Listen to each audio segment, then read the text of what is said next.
Assalamualaikum warahmatullahi wabarakatuh. Saya perwakilan dari kelompok 3 di kelas 12 IPA 3 SMA Negeri 3 Rangkas Bitung. Di sini saya akan sedikit menjelaskan salah satu subbab di materi biomolekul pelajaran kimia kelas 12 semester 1, yaitu tentang lipid. Selamat menyaksikan. Nah, yang akan saya jelaskan pada kesempatan kali ini, yang pertama adalah lipid dan klasifikasinya, trigliserida, fosfolipid, steroid, dan juga sumber lipid. Nah, di sini materi yang pertama yaitu adalah lipid dan klasifikasinya. Pengertian dari lipid itu sendiri adalah senyawa organik heterogen yang terdapat di alam dan bersifat relatif tidak larut dalam pelarut nonpolar. Nah, mengapa lipid ini relatif tidak larut dalam pelarut nonpolar? Itu karena pada umumnya lipid memiliki rantai hidrokarbon yang bersifat hidrofobik, yaitu takut terhadap air.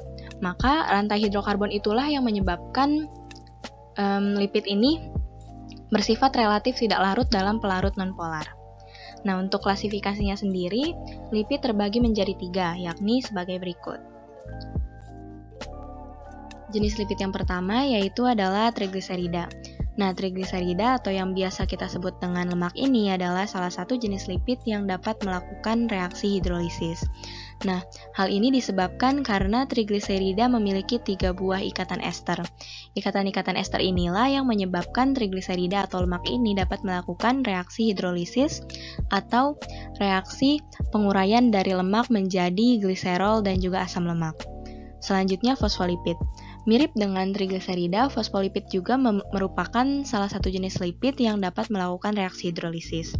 Nah, hal ini juga dikarenakan karena fosfolipid memiliki 2 buah ikatan ester yang memungkinkan fosfolipid untuk melakukan reaksi hidrolisis. Nah, perbedaannya dengan trigliserida, fosfolipid ini memiliki 1 buah gugus fosfat. Sedangkan trigliserida hanya terdiri dari 3 buah ikatan ester. Nah, selanjutnya yaitu steroid. Nah, steroid ini berbeda dengan 2 lipid yang sebelumnya. Steroid bukan merupakan jenis lipid yang dapat melakukan reaksi hidrolisis. Nah, hal ini dikarenakan dilihat dari strukturnya, steroid merupakan lipid yang berbentuk siklik dengan 4 cincin. Oleh karena itu, steroid tidak memiliki ikatan ester yang dapat memungkinkan steroid itu untuk melakukan reaksi hidrolisis. Materi yang kedua yaitu adalah trigliserida. Nah, trigliserida atau yang biasa kita kenal dengan lemak ini adalah senyawa ester yang dibentuk dari gliserol dan asam lemak. Lemak sendiri berfungsi sebagai sumber energi dan cadangan makanan bagi manusia. Lemak cenderung tidak larut dalam air atau yang biasa kita sebut dengan hidrofobik karena bersifat polar dan hanya akan larut dalam larutan-larutan yang non-polar. Beberapa reaksi yang terjadi pada trigliserida yaitu adalah hidrolisis, hidrogenasi minyak, dan juga saponifikasi. Selanjutnya akan kita bahas di slide selanjutnya. Reaksi trigliserida yang pertama yaitu adalah reaksi hidrolisis. Seperti yang sudah dikatakan sebelumnya, bahwa trigliserida ini dia memiliki ikatan-ikatan ester yang nantinya memungkinkan trigliserida untuk melakukan reaksi hidrolisis. Nah, reaksi hidrolisis ini adalah reaksi yang mengubah minyak menjadi gliserol dan asam lemak. Seperti yang kita ketahui, rumus struktur dari trigliserida adalah seperti yang ditunjukkan di bawah ini. Nah, nantinya jika trigliserida ini direaksikan dengan air, dipecah oleh molekul air atau dihidrolisis, maka akan terjadi reaksi substitusi. Gugus OH yang ada pada air akan terikat oleh gugus hidrokarbon yang ada pada trigliserida dan akan membentuk gliserol. Nah, selanjutnya sisanya yaitu gugus RCOO akan mengikat gugus H dari air dan akan membentuk 3 RCOOH yang merupakan asam lemak. Jika kita berbicara tentang asam lemak, maka kita tahu bahwa terdapat 2 jenis asam lemak, yaitu ada asam lemak jenuh dan ada asam lemak tak jenuh. Sebenarnya apa sih yang membedakan di antara kedua asam lemak ini? Nah, yang membedakan di antara asam lemak jenuh dan asam lemak tidak jenuh yaitu adalah gugus R yang diikat oleh COOH. Yang akan kita bahas pertama di sini adalah asam lemak jenuh. Nah, Asam lemak jenuh adalah asam lemak yang gugus R-nya merupakan rantai karbon dengan ikatan tunggal. Asam lemak jenuh pada suhu kamar berwujud padat, dan asam lemak jenuh jumlah gugus R-nya adalah mengikuti rumus CnH2n+1. Contohnya di sini ada asam laurat. Asam laurat dia memiliki 12 buah atom C dengan atom C yang terakhir mengikat OH, sehingga gugus R-nya dapat kita ganti dengan mengikuti rumus CnH2n+1 menjadi C11H23, sehingga rumus asam laurat yang panjang ini dapat kita ganti dengan C11H23COH. Begitu juga dengan asam miristat. Asam miristat memiliki 14 buah atom C, sehingga gugus R-nya dapat kita ganti dengan C13H27, dan rumus dari asam nitrat itu dapat kita tulis sebagai C13H27COH. Begitu juga dengan asam palmitat.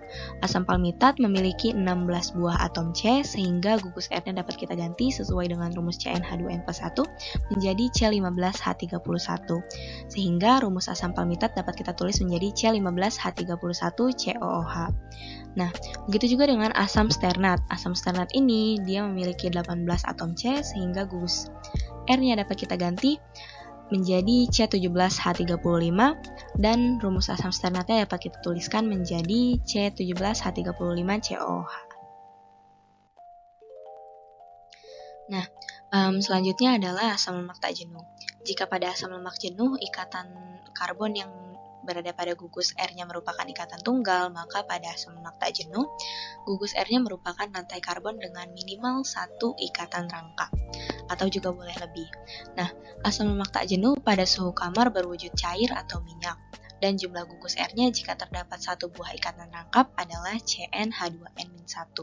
Dan jika terdapat lebih dari satu rangkap, misalkan 2, maka jumlah atom H-nya berkurang 2. Begitu juga dengan jika ikatan rangkapnya terdapat 3, maka jumlah atom H-nya akan berkurang 4.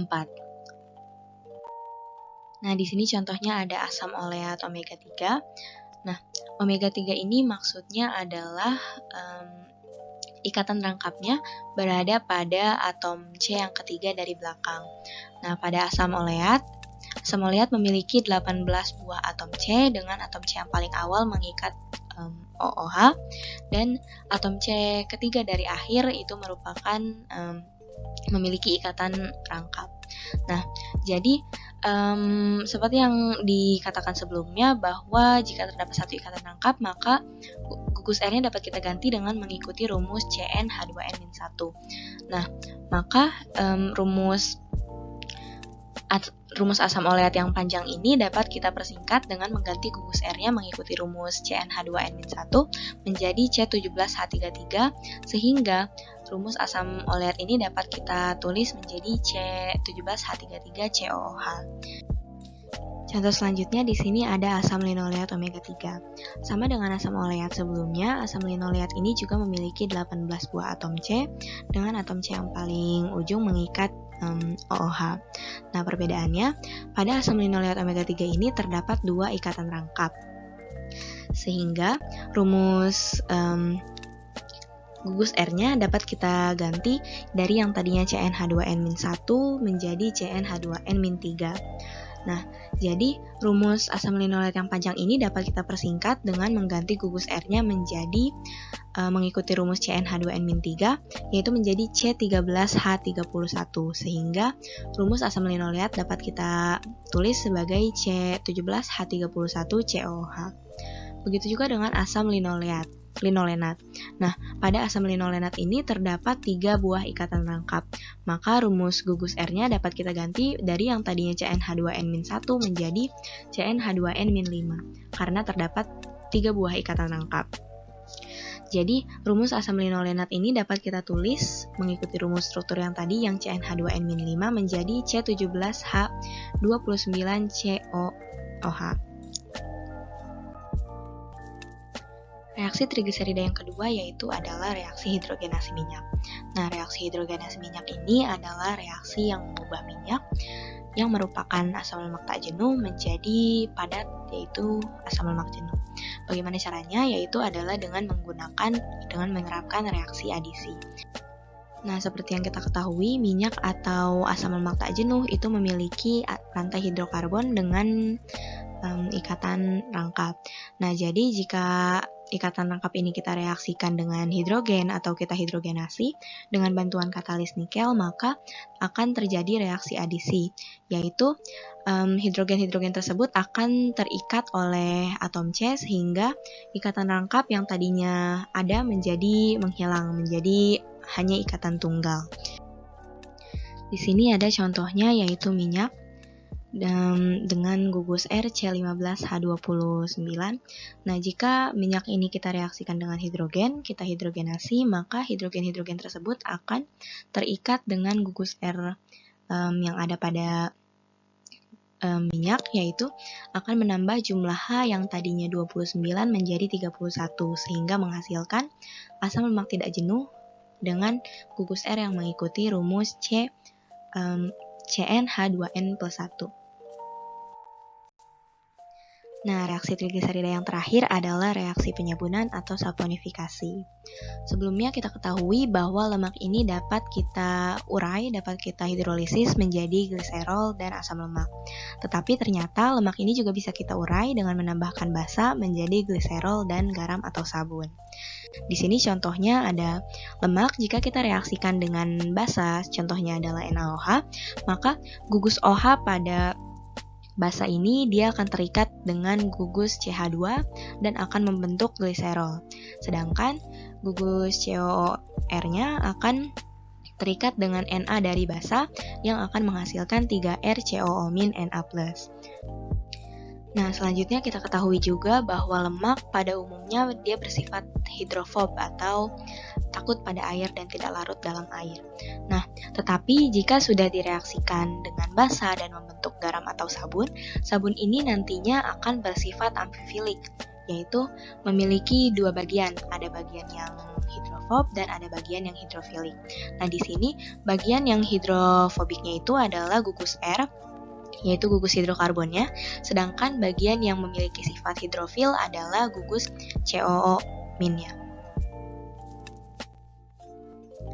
Nah, materi selanjutnya yang akan kita bahas yaitu adalah fosfolipid. Fosfolipid sendiri adalah turunan lipid yang gugus hidroksi pada gliserolnya diganti dengan asam karboksilat dan asam fosfat. Nah, fosfolipid ini bersifat amfifilik, yang artinya memiliki gugus kepala yaitu fosfat yang bersifat hidrofil dan memiliki gugus ekor atau lipid yang bersifat hidrofob. Nah, sama dengan trigliserida, fosfolipid ini juga merupakan salah satu jenis lipid yang dapat mengalami reaksi hidrolisis. Jadi, di sini contohnya jika fosfolipid direaksikan dengan H2O, jika kita hidrolisiskan, maka fosfolipid ini akan menghasilkan dua molekul asam lemak, H3PO4 dan juga gliserol. Nah, hasil dari hidrolisis inilah yang membedakan antara fosfolipid dan trigliserida. Trigliserida jika dihidrolisis kita akan mendapatkan 3 buah asam lemak. Sedangkan pada fosfolipid kita hanya mendapatkan 2 buah asam lemak karena fosfolipid hanya memiliki 2 buah ikatan ester. Nah, pada umumnya pada penulisan struktur fosfolipid ini gugus ester dan juga gugus fosfatnya ditulis secara berlawanan seperti yang ada di contoh gambar di bawah ini. Gugus esternya ditulis di sebelah kanan, sedangkan gugus fosfatnya ditulis di sebelah kiri. Nah, gugus fosfat ini dia bersifat hidrofilik, sedangkan gugus esternya bersifat hidrofobik. Inilah mengapa fosfolipid ini dia bersifat amfifilik sama seperti sabun yang kita bahas sebelumnya. Nah, jika digambarkan secara lebih sederhana, fosfolipid ini biasanya digambarkan dengan 1 buah kepala dan 2 buah ekor. Nah, bagian kepala ini adalah bagian dari fosfatnya, yaitu memiliki sifat hidrofilik, sedangkan 2 buah ekor itu adalah 2 buah gugus ester yang merupakan bersifat hidrofobik. Nah, lanjut ke materi yang selanjutnya, yaitu adalah steroid. Steroid adalah turunan lemak yang tidak mengandung gugus asam lemak dan gugus ester. Steroid sama dengan fosfolipid bersifat amfifilik dan tersusun atas 4 cincin karbon dengan jumlah ikatan rangkap berbeda-beda dan mengikat bermacam-macam gugus. Nah, ini ada struktur dasar dari steroid. Seperti yang sudah dikatakan sebelumnya bahwa struktur steroid ini dia berbeda dengan struktur dari trigliserida dan juga fosfolipid karena struktur dasar steroid ini dia berbentuk siklik. Nah, sikliknya ini dengan memiliki 4 buah cincin dengan 17 atom C. Nah, yang membedakan antara steroid yang satu dengan steroid yang lainnya itu adalah dari gugus apa yang diikat oleh tiap-tiap atom C yang ada pada struktur dasar steroid ini. Nah, beberapa contoh dari steroid adalah kolesterol, terus hormon-hormon seksual, dan juga garam empedu. Nah, selanjutnya materi terakhir yang akan kita bahas adalah sumber-sumber lipid. Nah, beberapa contoh dari lipid yang dapat kita temukan dalam kehidupan sehari-hari adalah sebagai berikut. Nah, ini dia adalah beberapa contoh dari sumber-sumber lipid, khususnya lemak, yaitu yang pertama adalah dari buah alpukat. Alpukat ini adalah salah satu contoh lemak yang merupakan lemak nabati. Di sini juga ada daging yang merupakan lemak hewani, kacang-kacangan yang merupakan lemak nabati, dan juga ada keju yang merupakan lemak hewani. Nah, sekian yang dapat saya sampaikan sebagai perwakilan dari kelompok 3 di kelas 12 IPA 3 SMA Negeri 3 Rangkas Bitung. Kurang lebihnya saya mohon maaf. Thank you for listening and have a great day. Bye. Assalamualaikum warahmatullahi wabarakatuh.